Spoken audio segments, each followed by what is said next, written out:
하나님의 말씀 사무엘하 6장 1절에서 23절까지 저와 여러분이 한 절씩 교독하겠습니다.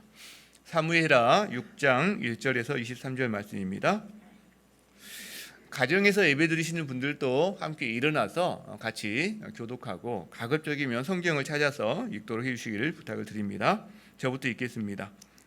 다윗이 이스라엘에서 뽑은 무리 3만 명을 다시 모으고 다윗이 일어나 자기와 함께 있는 모든 사람과 더불어 바알레 유다로 가서 거기서 하나님의 궤를 메어오려 하니 그 궤는 그룹들 사이에 좌정하신 만군의 여호와 이름으로 불리는 것이라. 그들이 하나님의 궤를 새 수레에 싣고 산에 있는 아비나답의 집에서 나오는데 아비나답의 아들 우사와 아효가 그 새 수레를 모니라. 그들이 산에 있는 아비나답의 집에서 하나님의 궤를 싣고 나올 때 아효는 그 궤 앞에 가고 다윗과 이스라엘 온 족속은 잣나무로 만든 여러 가지 악기와 수금과 비파와 소고와 앙금과 제금으로 여호와 앞에서 연주하더라. 그들이 나곤의 타작마당에 이르러서는 소들이 뛰므로 우사가 손을 들어 하나님의 궤를 붙들었더니 여호와 하나님이 우사가 잘못함으로 말미암아 진노하사 그를 그곳에서 치시니 그가 거기 하나님의 궤 곁에서 죽으니라. 여호와께서 우사를 치심으로 다윗이 분하여 그곳을 베레스 우사라 부르니 그 이름이 오늘까지 이르니라. 다윗이 그날에 여호와를 두려워하여 이르되 여호와의 궤가 어찌 내게로 오리요 하고 다윗이 여호와의 궤를 옮겨 다윗성 자기에게로 메어 가기를 즐겨하지 아니하고 가드 사람 오벳 에돔의 집으로 메어 간지라. 여호와의 궤가 가드 사람 오벳 에돔의 집에 석 달을 있었는데 여호와께서 오벳 에돔과 그의 온 집에 복을 주시니라. 어떤 사람이 다윗 왕에게 아뢰어 이르되 여호와께서 하나님의 궤로 말미암아 오벳 에돔의 집과 그의 모든 소유에 복을 주셨다 한지라. 다윗이 가서 하나님의 궤를 기쁨으로 메고 오벳 에돔의 집에서 다윗 성으로 올라갈새 여호와의 궤를 맨 사람들이 6걸음을 가매 다윗이 소와 살진 송아지로 제사를 드리고 다윗이 여호와 앞에서 힘을 다하여 춤을 추는데 그때 다윗이 배 에봇을 입었더라. 다윗과 온 이스라엘 족속이 즐거이 환호하며 나팔을 불고 여호와의 궤를 메어 오니라. 여호와의 궤가 다윗 성으로 들어올 때에 사울의 딸 미갈이 창으로 내보다가 다윗 왕이 여호와 앞에서 뛰놀며 춤추는 것을 보고 심중에 그를 업신 여기니라. 여호와의 궤를 메고 들어가서 다윗이 그것을 위하여 친 장막 가운데 그 준비한 자리에 그것을 두매 다윗이 번제와 화목제를 여호와 앞에 드리니라.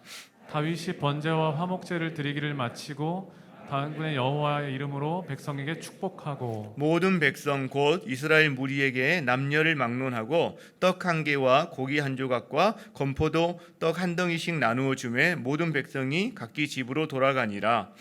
다윗이 자기의 가족에게 축복하러 돌아오매 사울의 딸 미갈이 나와서 다윗을 맞으며 이르되 이스라엘 왕이 오늘 어떻게 영화로우신지 방탕한 자가 염치 없이 자기의 몸을 드러내는 것처럼 오늘 그의 신목의 계집종의 눈앞에서 몸을 드러내셨도다 하니 다윗이 미갈에게 이르되 이는 여호와 앞에서 한 것이니라. 그가 내 아버지와 그의 온 집을 버리시고 나를 택하사 나를 여호와의 백성 이스라엘의 주권자로 삼으셨으니 내가 여호와 앞에서 뛰놀리라. 내가 이보다 더 낮아져서 스스로 천하게 보일지라도 내가 말한 바 계집종에게는 내가 높임을 받으리라 한지라. 함께 그러므로 사울의 딸 미갈이 죽는 날까지 그에게 자식이 없으니라. 아멘. 자리에 앉으시겠습니다. 지난 수요일에 우리가 5장을 살펴보았는데 다윗이 이제 유다와 이스라엘 이스라엘의 왕이 됩니다. 그리고 하나님이 함께 계심으로 그가 점점 강하여 가고 높아져 갑니다. 블레셋이 2번이나 쳐들어오는데 그 2번 다 무찌르고 또 한 번은 하나님이 새로운 작전 지시까지 하셔서 뽕나무 꼭대기에서 걸음 걷는 소리가 들리거든 공격하라 하면서 하나님이 앞서 공격하시고 전투하시고 승리를 주시는 것을 경험합니다. 자, 이제 그렇게 통일을 이루고 그리고 외부의 적까지 물리쳤어요. 그런데 아직 이 이스라엘 안에는 내부의 불안이 남아 있습니다. 여러분 이렇게 둘이 합쳐졌을 때 바로 화학적인 결합이 잘 일어나지 않습니다. 그래서 남과 북이 불안한 동거 상태를 하고 있는 그런 상황인데, 이때 다윗이 추진한 일이 뭐냐면 언약궤를 예루살렘으로 가져오는 일이에요. 모시고 오는 거예요. 이 언약궤는 하나님의 임재의 상징입니다. 그리고 이 언약궤를 통해서 이스라엘 민심을 이렇게 하나로 모으려고 하는 그런 의도가 있는 거죠. 자, 지금 근데 언약궤가 어디에 있느냐? 언약궤가 예루살렘에 있지 않고요, 저기 블레셋과 이스라엘의 경계 정도에 있는 아비나답의 집에 있습니다. 왜 그러느냐? 예전에 엘리 대제사장 시절에 블레셋과 전쟁을 할 때 이들이 언약궤를 가지고 가서 전쟁을 이겨보려고 하다가 전쟁에도 지고 언약궤도 빼앗겼어요. 그 블레셋이 이제 언약궤를 전리품으로 획득해서 다른 나라의 신의 형상들을 다 획득하잖아요. 자기 신전에 넣어놨는데, 근데 계속 재앙이 임하니까 다른 도시로 이렇게 돌려보내다가 결국 이스라엘로 돌려보냈는데, 그때부터 이 아비나답의 집에 수십 년 동안 지금 있는 그런 상황인 거죠. 다윗이 호위 군대 3만 명을 소집합니다. 그리고 아비나답의 집으로 갑니다. 언약궤를 운반할 새 수레도 준비해요. 여러 가지 악기를 만들어 하나님을 찬양하게 합니다. 자, 그리고 이제 아비나답의 집에서 그 언약궤를 계속 섬겨왔던 우사와 아효가 수레를 몰고 거대하고 웅장하고 화려한 행군을 시작합니다. 자, 그러나 결과는 뭐예요? 하나님의 진노예요. 나곤의 타작마당이라는 곳에 이르렀는데 갑자기 소들이 뛰어요. 그 말은 어떤 외부적인 변수가 없다는 말이에요. 뭐 뱀이 나타났다거나 뭐가 없는데 그냥 갑자기 뛰는 겁니다. 이유 없이. 자, 그러니까 소들이 뛰니까 이 언약궤가 아마 이렇게 뭐 쓰러지려고 했었나 보죠. 옆에 있던 우사가 이렇게 붙잡습니다. 떨어지지 않도록. 그런데 바로 죽임을 당합니다. 흥겨웠던 그런 잔치가 두려움으로 바뀌는 순간이에요. 여러분, 표면적으로는 그의 손을 댄 우사가 죽임을 당한 일이지만 여기에 실제로 이 언약궤 이동 자체를 하나님이 막으신다는 걸 알 수가 있어요. 하나님께서. 자, 그러면 궁금증이 생기는 거죠. 아니, 왜 막으셨을까? 하나님께서. 하나님도 기뻐하실 만한 일이거든요. 이거는 여러분. 왜 언약궤가 이스라엘 변방에 있다는 말은 그들의 신앙생활에 변방에 하나님이 있다는 말이에요. 근데 언약궤가 예루살렘, 그들의 중심으로 들어온다는 말은 자기들 이스라엘 사람들의 삶의 중심에 하나님을 모시고 회복된다는 의미가 있거든요. 그러니까 사실 하나님도 굉장히 기뻐하실 만한 일인데 왜 하나님이 언약궤 이동을 막으셨을까? 자, 그리고 나서 석 달 후에 두 번째로 이동을 다시 시도합니다. 이때는 하나님이 안 막으세요. 그렇죠? 자, 그러면 첫 번째와 두 번째가 무슨 차이가 있냐는 거예요. 자, 언약궤를 모셔가는 이유는 여러 이유가 있지만 가장 중요한 이유는 언약궤 하면 예배입니다. 예배예요. 성전 하면 가장 중요한 게 예배거든요. 자, 그래서 이 첫 번째와 두 번째 이 사건을 보면서 하나님이 기뻐하시는 예배의 모습이 있고 하나님이 기뻐하시지 않는 예배의 모습이 있다는 것을 우리는 알 수가 있어요. 자, 그렇다면 먼저 1차니까 하나님이 기뻐하시지 않는 예배의 모습이 뭐냐는 거죠. 그리고 2차를 통해서 하나님이 기뻐하시는 모습은 어떤 거냐, 우리가 찾아봤으면 좋겠다 싶습니다. 자, 먼저 하나님이 기뻐하시지 않는 예배인데요. 3만 명이 동원이 됩니다. 3만 명. 그리고 오케스트라가 동원이 됩니다. 성대하게 언약궤 운반을 거행하는 거죠. 다윗도 이스라엘도 하나님도 다 기뻐하던 일이에요. 그런데 하나님이 진노하셔서 우사를 치십니다. 자, 이 치다라는 단어가 블레셋을 공격할 때 하나님이 블레셋을 치셨다 할 때 쓰는 그 치다라는 단어가 똑같아요. 블레셋을 친 거하고 우사를 친 게 같은 단어를 사용하고 있다는 거죠. 자, 하나님이 모르겠어요. 쳤다는 게 가령 번개가 벼락이 내려서 갑자기 어떻게 했는지, 뭘 했는지는 모르지만 하나님이 치셨다는 것을 거기에 있는 사람들은 아는 어떤 방식으로 이루어졌을 거예요. 성경에는 세밀하게 기록되지 않아서 우리는 알 수가 없지만, 자, 그렇다면 아니 하나님이 블레셋을 치시는 분인 건 이해하는데 자기 백성을 왜 칠까요? 자기 백성을 왜 칠까요? 하나님의 거룩함을 훼손한 사람들은 이방인이든 이스라엘 백성이든 상관없이 하나님의 침을 당하게 되어 있습니다. 무슨 말이냐? 하나님이 경고하신 게 있어요. 이 경계를 넘지 마라 라고 하는 그 경계가 있어요. 여러분, 그 경계를 침범하는 자는 경고대로 이루어진다는 거죠. 자, 이 언약궤에 대해서는 하나님이 어떤 경고, 그 다음에 어떤 명령을 주셨냐면 민수기 4장 15절에 이렇게 기록이 되어 있습니다. 진영을 떠날 때에 이제 그들이 광야에서 폈다가 이동하다가 하니까 진영을 떠날 때 아론과 그의 아들들이 성소와 성소의 모든 기구 덮는 일을 마치거든 이제 이동할 준비가 끝난 거죠. 고핫 자손들이 와서 매일 것이니라 메고 가라는 거예요. 그러나 성물을 만지지는 말라. 만지면 그들이 죽으리라. 만지면 죽는데요. 창세기 선악과 이야기할 때처럼 똑같은 이야기를 지금 하고 있는 거예요. 만지면 죽는다. 어떻게 되죠? 근데 말씀대로 순종하지 않습니다. 순종하지 않는 거예요, 지금. 여러분, 메고 가나요? 메고 가지 않아요. 수레를 이용합니다. 먼저 수레를 이용합니다. 이 수레를 이용한다는 게 블레셋 방식이거든요. 블레셋이 언약궤를 돌려보낼 때 수레에 언약궤를 실어서 돌려보냈어요. 아마 그걸 기억하고 따라하는지 모르겠어요. 그런데 이 수레 방식은 효율을 나타냅니다. 효율적인 방식입니다.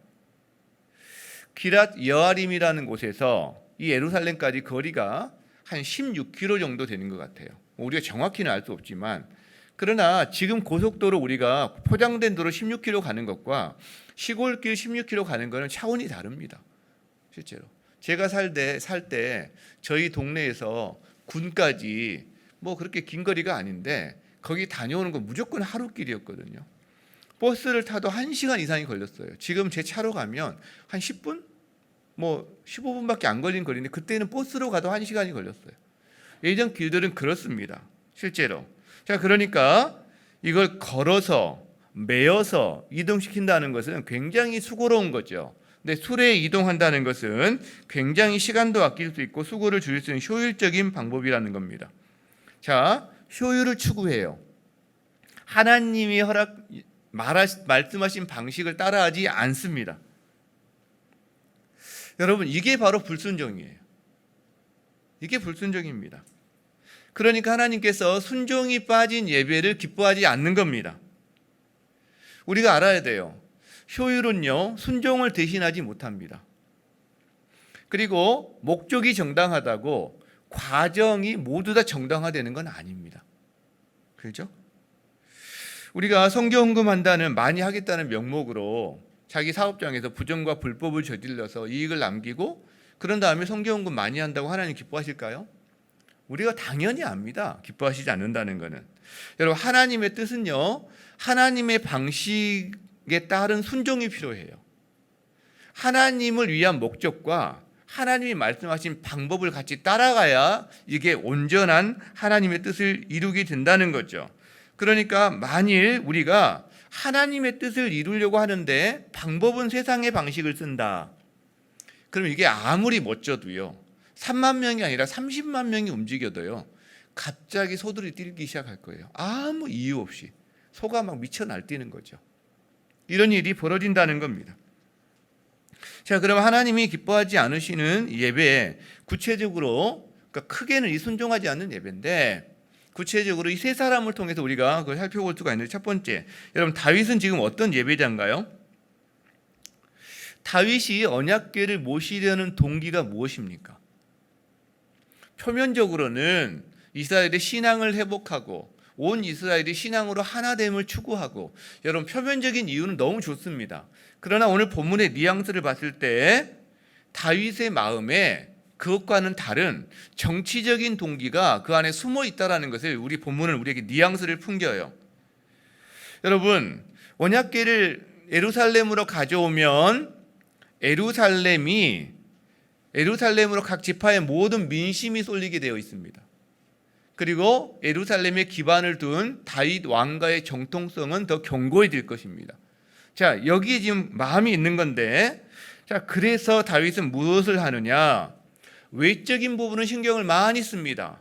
3만 명을 동원하고 오케스트라를 동원하고 새 수레를 만드는데 지금으로 보면 최고급 캐딜락을 동원하는 거죠. 어떻게 보면. 근데 내적인 부분, 하나님이 말씀하신 방식에 대해서는 전혀 관심이 없어요. 어떻게 이걸 운반해야 된다라는 규정도 찾아보지 않습니다. 제사장들하고 아마 상의도 안 했던 것 같아요. 그리고 여쭈었다는 표현이 안 나와요. 여쭈었다는 표현이 안 나옵니다. 자, 다윗은 자기 유익을 위해 예배하는 사람이에요. 예배 이용자입니다. 예배 이용자. 하나님을 이용하기 위해서 지금 예배하려는 동기가 살짝 숨겨져 있는 거죠.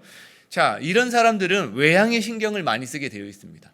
외적인 부분에, 드러나는 부분에 신경을 많이 쓰게 되어 있어요. 진짜 하나님 앞에서 진실된 마음이라든가 자기가 하나님 앞에 어떤 기도하는 부분에 대해서는 별로 신경을 안 씁니다. 드러난 부분만 신경을 쓴다는 거죠.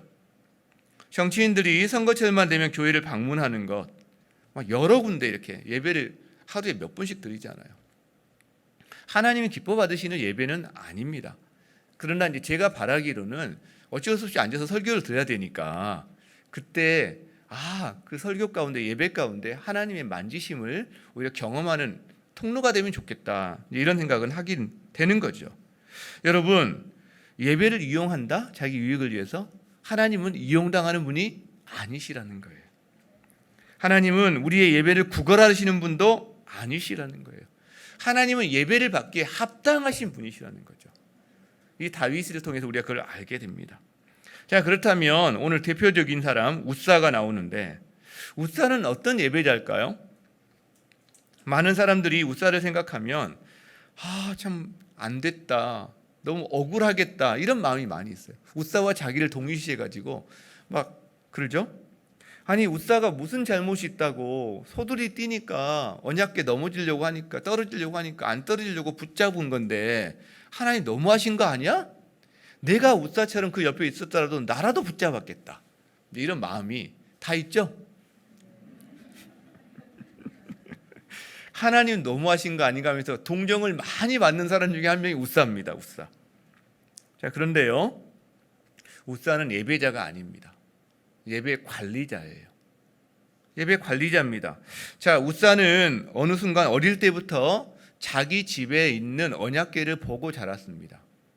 근데 이 언약궤가 하나님을 예배하고 하나님을 경외하고 그분의 임재 가운데 예배를 섬기는 이 대상이 아니라 어느 순간부터 흙먼지로부터 하나님을 상자 속에 가두고 그 흙먼지로부터 하나님을 보호해야 되는, 지켜야 되는 자기의 의무가 되어버렸어요. 예배자가 아닙니다. 하나님은 지켜야 된다고 생각해요. 언약궤가 자기에게 선물이 아닌 큰 책임이 되어버렸습니다. 부담이 되어버렸습니다. 그러니까 웃사가 언약궤를 붙든 것은 돌발적인 행동이 아니라는 겁니다. 뭐냐? 웃사가 언약궤를 다루는 평소에 그의 습관이 나온 거라는 거예요, 여러분. 왜? 언약궤를 경외함으로 대하지를 못하는 거예요. 이미 자기가 책임자예요. 자기가 관리자예요. 하나님은요, 관리 받으시는 분이 된 거예요, 여러분. 지금 이미 큰 착각을 하고 살아가는 거죠. 하나님을 두려워하지 않는 거죠. 여러분, 하나님이 상자 속에 담겨서 보관될 분입니까? 우리가 그 하나님을 돌봐드려야 되는 그런 분이십니까? 아니잖아요. 여러분, 만일 저나 여러분이 웃사의 자리에 있다고 할 때, 만일요, 소가 어느 날 뛸 때 우리는 절대 언약궤에 손을 대서는 안 됩니다. 왜? 그 소를 뛰게 하는 게 하나님이시라면 언약궤는 당연히 하나님이 알아서 하시는 거죠. 왜 내가 책임을 져요? 내가 관리자가 아닌데. 여러분, 이 경계를 유의해야 합니다. 경계를. 우리는 예배자로 부름을 받았지 예배 관리자로 부름을 받은 게 아니라는 거죠. 하나님은 누구의 관리가 필요한 분이 아니라는 거예요. 우리가 착각합니다. 우리는 하나님의 형상으로 지음받은 존귀한 자들인 건 맞거든요. 존귀한 자인 거 맞아요. 그러나 하나님은 아니에요. 인간이에요. 많은 사람들이 착각하는 게 뭐냐면 존귀한 하나님을 맛보는 순간 자기가 그 하나님의 자리에 올라가고 싶어 해요. 이게 선악과입니다. 하나님을 맛보니까 하나님의 자리를 차지하고 싶어 하는 거예요. 여러분, 교회는 주님이 세우시고 주님이 지키시고 주님이 책임지십니다. 담임 목사가 하는 것도 아니고요. 장로가 하는 것도 아니고요. 권사가 하는 것도 아닙니다. 어떤 분들이 만일 이 교회는 내가 없으면 안 돼. 내가 이 교회를 지켜야 돼. 여러분, 그 말에 어떤 좋은 선한 동기는 우리가 무슨 말인지 이해할 수 있고 받아들일 수 있지만, 그러나 이것이 자칫하면 경계를 넘어설 수 있는 위험성이 있다는 것을 우리는 알아야 합니다. 그게 잘못하면 하나님을 지켜야 해라는 걸로 변질이 될 수가 있다는 거예요. 절대 그러면 안 됩니다. 우리는 예배자에 머물러야 합니다. 예배의 관리자, 교회의 관리자, 하나님의 관리자가 되라고 우리는 부름받지 않았다라는 거예요. 여러분, 우사를 바라볼 때 한 가지가 더 있는데, 우사는 예배자가 아니라 예배 인도자입니다. 지금 수만 명의 사람들이 여러분 몇십 년 만에 지금 하나님의 언약궤를 이제 드디어 발견해서 가져오는, 모시고 오는 과정이잖아요. 다 예배하고 있는데 예배를 안 드리는 한 사람이 있어요. 우사입니다. 그는 예배자로 서 있는 게 아니라 예배 인도자로 서 있어요. 여러분, 지금 이 우사가 살던 데는 시골입니다. 제가 살던 그런 깡시골 같은 시골이에요. 변방이에요. 자, 그런데 오늘 지금 어떤 일이 벌어졌느냐? 전 이스라엘에 온갖 드론과 그다음에 생방송으로 KBS, MBC, SBS 뭔가 지역 방송까지 다 동원된 어마어마한 가장 큰 행사의 메인 역할을 맡았어요. 모든 스포트라이트가 언약궤로 쏠려 있는데 그 언약궤 옆에 바로 누가 있느냐? 우사가 있어요. 술에 가장 가까이 있음으로 말미암아 가장 주목받는 자리에 서게 된 겁니다. 이 우사는, 자, 무슨 말이에요? 하나님으로 말미암아 여러분 주목받고 높아지는 자리에 서게 된 거라는 말이에요. 지금 하나님으로 말미암아 된 건데 착각하는 거예요. 어깨가 막 힘이 들어가요. 막 이렇게 힘이 들어가요. 다른 사람들의 수만 명의 시선이 다 자기에게 쏠리고 있거든요. 막 엔돌핀이 막 나와요. 아니, 아드레날린이라고 그러나 뭔지 모르게 하여간 뭐가 막 나와요. 계속해서 막 나와요. 언약궤를 사람들이 경의의 표현으로, 존경과 사랑의 표현으로 쳐다볼 거 아니에요? 그것을 자신을 향한, 일부가 자신을 향한 거라고 착각하기 시작합니다. 그런 느낌을 받습니다. 여러분, 나는 저들과 달라. 나는 언약궤를 지키는 사람이야. 나는 이 예배를 인도하는 사람이야. 여러분, 이런 마음이 우사의 마음에 계속해서 일어난다는 거죠. 여러분, 예배를 인도하는 자리에 있는 사람들이 이런 위험에 빠질 가능성이 높습니다. 담임 목사, 설교하는 사람이 가장 위험스러운 자리예요. 그러니까 이 자리는요, 이게 살얼음판을 걷는 자리입니다. 그런 면에서는 어떻게 보면 여러분이 그래서 긍휼히 여겨주시고 또 기도해 주셨으면 좋겠어요. 어떻게 보면 제가 평생 끝까지 이거를 그렇게 교만의 자리에 넘어지지 않고 잘 갈 수 있도록 여러분께서 기도해 주셨으면 좋겠어요. 저만 그런 게 아니라 교회에서 주목받는 위치에 있는 자리는 다 그렇습니다. 다 그래요. 여러분, 그 사람을 존경하는 게 아니거든요. 존중하기는 하죠. 그러나 우리가 하나님을 경외함으로 그다음에 그 역할을 감당하고 은혜의 통로가 되는 사람도 우리가 사랑하고 아끼는 건데, 근데 그 시선에 취하는 순간, 어느 순간 경계를 넘어가기 시작한다는 거죠. 사도행전 12장에 약간 비슷한 일이 하나 나옵니다. 하나님께 영광을 돌리지 않은 헤롯의 이야기가 나옵니다. 자, 헤롯이 어느 날 왕복을 입고 단상에 앉아서 백성에게 연설을 합니다. 자, 그런데 백성들이 막 반응을 어마어마하게 하는 거죠. 와, 이건 사람의 소리가 아니네. 신의 소리야. 모르겠어요. 왕에게 뭔가 그런 반응을 해야 되는 건지 모르겠는데, 자, 그때 헤롯의 반응이 뭐냐면 영광을 하나님께로 돌리지 아니합니다. 그러니까 주의 사자가 쳐서 친다는 단어가 똑같죠? 치니까 벌레에게 먹혀 죽습니다. 여러분, 우리가 예배하는 자리는 거룩한 자리예요. 가장 거룩한 자리입니다. 그런데 이걸 잊어버리는 순간, 망각하는 순간 그 예배하는 자리가 가장 불경건한 자리로 전락할 수 있는 위험이 있다라는 걸 우리가 우사를 통해서 보게 됩니다. 자, 그런데 하나님이 기뻐하지 않는 예배자 한 사람을 더 보게 됩니다. 누굴까요? 누구냐고요? 왜? 잘 아시면서 왜 그렇게 대답을 안 하세요? 미갈이죠, 미갈. 자, 언약궤가 예루살렘으로 입성할 때 다윗이 막 춤을 춰요. 아마 속살도 보였던 것 같아요. 이걸 보고 미갈이 다윗 왕을 경멸합니다. 왕에게 어울리지 않는 염치 없는 자의 방탕한 짓, 뭐 이런, 성경에서 이렇게 막 주절주절 쓰는 경우가 별로 없는데 아마 뭔가 그 언어가 굉장히 좀 독한 언어를 좀 썼나 보죠, 뭔가. 근데 사실 이 미갈의 반응이 이해가 안 되는 건 아닙니다, 인간적으로. 여러분, 만약에 한 몇백 년 전에, 200~300년 전에 조선시대 왕이 기쁜 일이 있다고 백성들 앞에서 막 속살이 보이도록 막 춤을 춘다. 여러분, 그게 사실은 그 채통이 지켜지지 않는 일이라는 거 우리가 알잖아요, 우리 문화권에서. 그러니까 이해는 됩니다. 자, 이 다윗이 자기 가족을 축복하기 위해서 이제 집으로 들어왔을 때 미갈이 다윗에게 경멸과 그다음에 훈계와 막 이런 교훈을 막 합니다. 그 결과 죽는 날까지 자식이 없이 보내요. 하나님을 경시하는, 미갈은 예배자가 아닙니다. 예배 경시자라고 할 수가 있어요. 예배 경시자.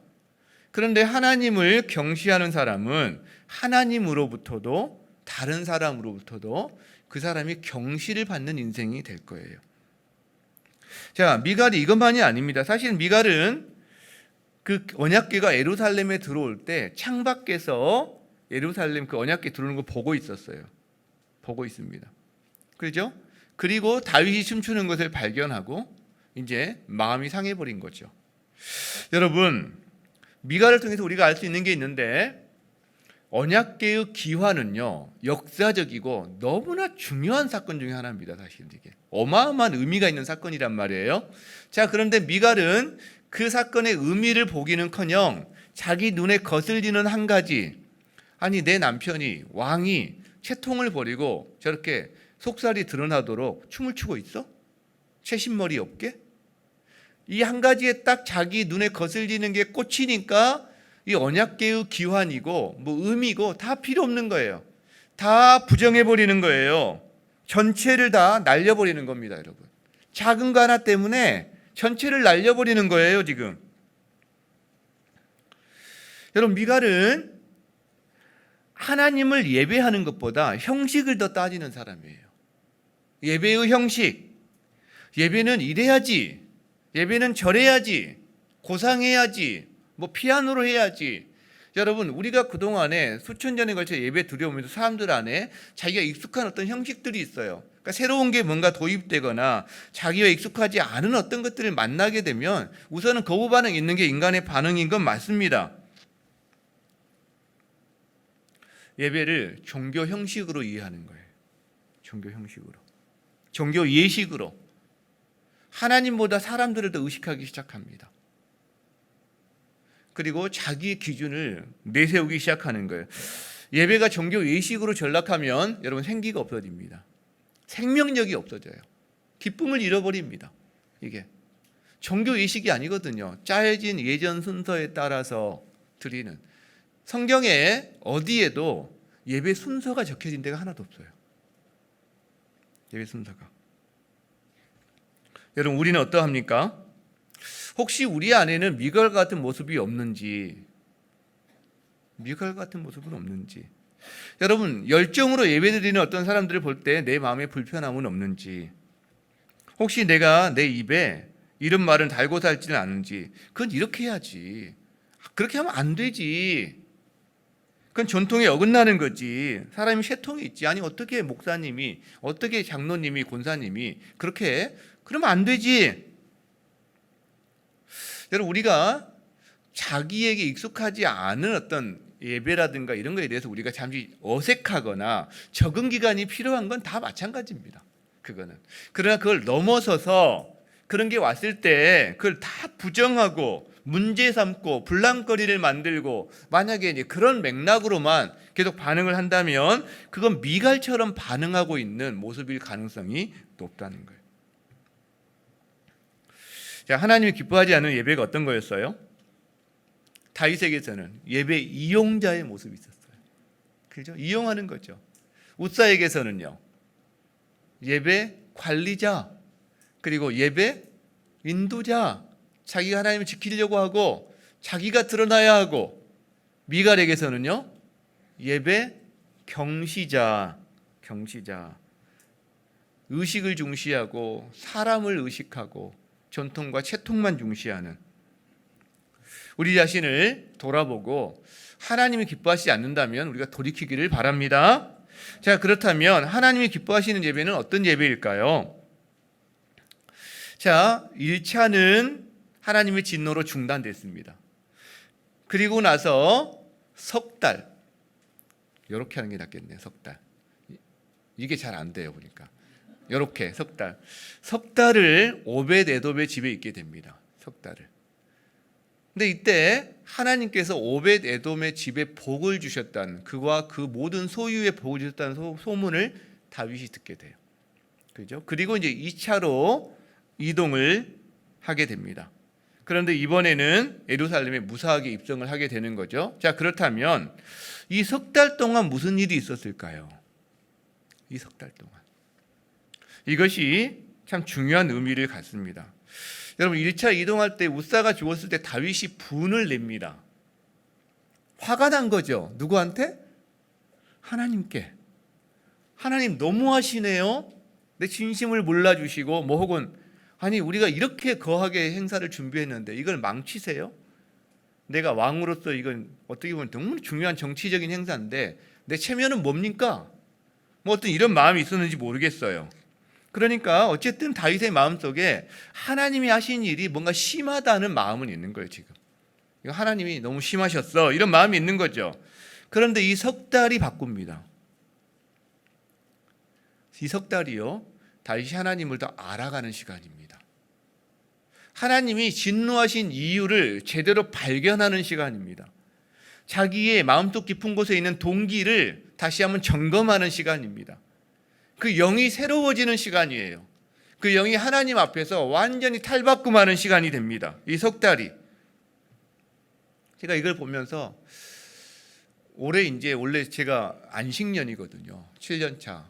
그래서 한 6개월 정도 이렇게 계획을 하고 있다가 코로나가 터지는 바람에 도저히 비울 수가 없다. 그래서 사실 거의 포기 단계로 이렇게 갔었는데, 그러다가 가을쯤에 한 3개월 정도 이렇게 다녀오면 좋겠다, 이렇게 우리 리더들과 함께 우리가 좀 의견을 좀 모았습니다. 제가 3개월, 안식월이라는 단어 대신 연구월이다, 이런 단어를 쓰려고 하는데, 이 연구월을 다녀오려고 하는데, 저도 이 시간이요, 하나님을 더 알아가고 제 목회의 동기를 점검하고 좀 그런 시간이 되었으면 좋겠다 생각해요. 여러분도 좀 기도해 주시면 좋겠어요. 자, 이 3개월의 시간이 우리에게 이렇게 중요한 시간이 됐는데, 그리고 다윗이 2차로 시도할 때 어떻게 합니까? 이번에는 제사장들이 매개합니다. 수레를 이용하지 않아요. 자, 그리고 제사장들이 메고 6걸음을 이동합니다. 근데 아무도 안 죽어요. 하나님 받으시는구나, 감사로 제사를 드리게 되는 거죠. 그리고 기뻐 백성들이 찬송하면서 다윗도 춤을 추기 시작하는 거죠.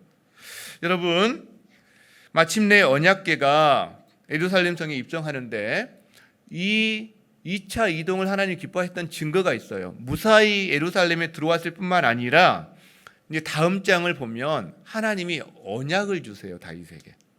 이게 하나님이 기뻐 받으셨다는 어떻게 보면 증거입니다.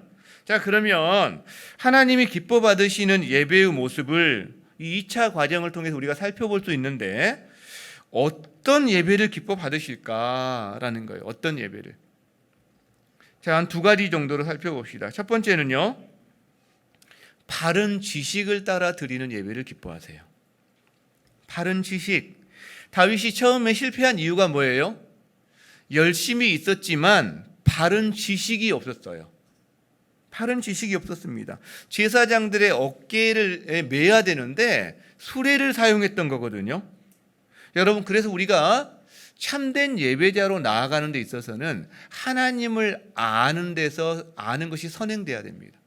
그리고 하나님을 아는 것에서 성장하는 만큼 우리가 예배자로 성장하는 거예요. 하나님을 아는 만큼 그 사람은 진정한 예배자가 될 수가 있습니다. 왜 우리가 매주 드리는 예배가 어떨 때 열정도 없고 감격도 식어버린가요? 우리가 어떤 사람을 부부지간이든 연인지간이든 만날 때 왜 권태기가 오는가요? 더 이상 새로움이 없거든요. 늘 그거거든요. 그런데 늘 새롭다. 그래서 여성분들의 변덕은 필요하다고 생각이 들어요. 변덕이란 말 대신에 더 좋은 단어가 있으면 그걸로 바꾸겠습니다. 어쨌든 약간의 다양성 뭐 이런 거 필요하다고 생각합니다. 그러니까 새로움이 있으면 여러분 권태기가 덜합니다. 하나님에 대해서도요. 내 삶에 이 하나님의 일하심과 그분의 인격과 그걸 알아간다. 새롭다. 여러분, 그러면 예배가 권태기가 있겠어요? 그렇지 않다는 거죠. 그렇죠? 하나님께 대한 반응인데 예배는 그 하나님을 알아갈수록 참된 예배가 된다는 거예요. 여러분, 우리는 평생 그래서 하나님을 알아가는데 우리가 힘을 썼으면 좋겠습니다. 평생. 그게 우리가 평생 예배자로 남을 수 있는 가장 좋은 방법이다라고 저는 믿어요. 자, 호세아 6장 3절에서 6절에 이런 말씀이 있습니다. 같이 한번 읽어봅시다. 시작. 그러므로 우리가 여호와를 알자. 힘써 여호와를 알자. 그의 나타나심은 새벽빛같이 어김없나니 비와 같이 땅을 적시는 늦은 비와 같이 우리에게 임하시리라. 임하시리라. 여러분, 하나님을 힘써 아는 사람이 좋은 예배자인 거예요. 될 수밖에 없는 거예요. 자, 그게 바른 지식이 첫 번째라면, 두 번째는 우리 편에서 바른 동기와 열정으로 예배드리는 자가 참 하나님 기뻐하시는 예배자다라고 할 수 있습니다. 첫 번째 이동시키는 언약궤 이동의 동기는 표면적인 이유는 물론 좋았지만 정치적인 동기가 숨어 있었다고 그랬어요. 근데 두 번째는 다윗이 배 에봇을 입습니다. 쉽게 말하면 배옷을 입어요. 배옷을. 그 말은 1차 때는요. 배옷을 안 입었을 가능성이 높죠. 아마 화려한 왕복을 입었을 것 같아요. 제가 하는 말이 100%는 아닙니다. 성경을 통해서 추론한 거기 때문에. 그러나 2차 때 특별히 배 에봇이라고 써 있다는 말은 차이가 있는 걸 쓴 거 아니겠어요? 자, 그 말은 무슨 말일까요? 왕복을 벗었다는 의미예요. 이스라엘의 참된 통치자가 하나님이십니다. 나는 아무것도 아닙니다. 라는 표현이 된다는 거죠. 여러분, 그리고 다윗이 왕복을 벗고 배 에봇을 입고 춤을 춥니다. 열정으로 예배합니다. 왕이 채통이 있는데 아랑곳하지 않고 춤을 춥니다. 여러분, 이게 어떻게 가능할까요? 기쁨이 있는 사람은 가능하죠. 보화를 발견한 사람은 가능합니다. 가장 가치로운 것을 발견한 사람은 가능합니다. 갈망이 있는 사람은 가능합니다. 여러분, 이 부분이 실제로. 그러니까 누가 하나님 앞에서 춤을 출 수 있을까요? 하나님이 너무나 크신 분이고 가치로운 분이시고 하나님 앞에서 어린아이 같은 기쁨을 누리는 사람은 이게 가능하다는 거예요. 춤추는 것이. 우리 나이에 상관없이 다윗은 아까 3개월의 시간을 통해서 이 하나님을 새롭게 알게 되었거든요. 그리고 언약궤를 통해 하나님의 임재를 가까이서 누리는 그것에 대한 갈망이 있었거든요. 그러니까 춤을 추게 되는 겁니다. 여러분, 언약궤 앞에서 힘을 다해 춤을 추는 다윗의 모습을 상상해 보시기 바랍니다. 그리고 여러분도 그 춤에 한번 동참해 보세요. 나는 춤 잘 못 춰. 나 춤 잘 못 추는. 동참해 보세요. 춤 잘 추시는 분은 과감하게 하시고 못 추시는 분도 이런 둠칫 이런 춤도 있어요. 뭐 이런 춤도 있어요. 이런 춤도 있으니까 하여간에 여러분이 기질대로 이런 사람은 이런 사람들로 춤추고요. 또 저런 분은 저런 분들로 춤추시면 돼요. 획일된 게 아니니까. 여러분 누가 춤출 수 있을까요? 아까 우리 축사에서 어제 임직 예배 가운데 우리 곤곤사님의 축사가 저는 참 마음에 많이 남았어요. 정말 은혜로웠는데 여러분은 어두움이더니 주 안에서 빛입니다. 그렇잖아요. 여러분 어두움인 사람이 주 안에서 빛이 된 사람이 춤추지 않고 누가 춤추겠어요? 사망으로 죄의 영향력으로 그렇게 눌려있던 사람이 주님 안에서 회복을 경험한 사람이 아니고 누가 춤추겠어요? 그렇죠? 성도들의 예배는 그래서 기본적으로 춤입니다. 춤. 저는 그런 의미에서 아프리카에 꼭 가보고 싶어요. 아프리카에. 예. 그냥 보통 한 뭐랄까 시간 없으면 2시간 정도 춤춘대요. 시간 없어 예배 드릴 때 한 4시간 보통이고 오늘 너무 뭐가 바쁘고 안 돼. 그러면 2시간 하고 이제 말씀 듣고 그런다는데 제가 아마 무슨 말인지 모르긴 하겠지만 따라서 해보고 싶어요. 제가 남미 갔을 때도 비슷한 느낌을 받았어요. 이분들 안에 이 찬양과 춤이 일상이 되어 있더라고요. 그런데 그때 주신 하나님의 감동으로 우리 교회 왔을 때 우리가 수요 찬양 예배를 새롭게 만들었었잖아요. 그래가지고 우리 아이들과 어른이 다 나와서 다 찬양 몸으로 춤추면서 찬양했는데 그게 너무 그리워요. 사실은 그 시간이 너무 그리워요. 여러분 춤추세요. 춤추세요.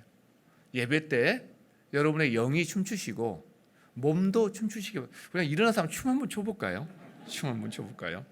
찬양할 때 여러분이 자유롭게 표현하세요. 손을 드시고 싶으신 분, 뭔가 눈을 감고 하시고 싶으신 분, 기도하고 싶으신 분, 마음껏 하세요. 그리고 이런 분은 이런 분대로 이해해 주시고요. 저런 분은 저런 분대로 이해해 주세요. 너는 왜 손 들고 찬양하나 비난하지 않고 너는 왜 손도 안 들고 찬양하냐, 그렇게 기도도 왜 속으로만 하냐, 우리가 비난할 게 하나님이 다 이 모든 것이 다 있으신 분이 돼요. 그러니까 우리 가운데 나타나는 거거든요. 여러분 살아계신 죄와 죽음에서 우리를 건지신 살아계신 예수님이 저와 여러분 안에 계십니다. 그래서 우리는 춤출 수 있는 예배자인 것을 고백합니다. 아멘. 하나님을 기쁘시게 하는 예배자로 사시기를 축복합니다. 아멘. 우리 함께 일어나서 찬양합시다. 이게 신나는 곡을 제가 골라야 되는데 잘못 고른 것 같아요. 오늘 좀 너무 조용한 곡을 골랐어요. 나는 하나님을 예배하는 예배자입니다. 우리 찬양하고 한번 기도하겠습니다.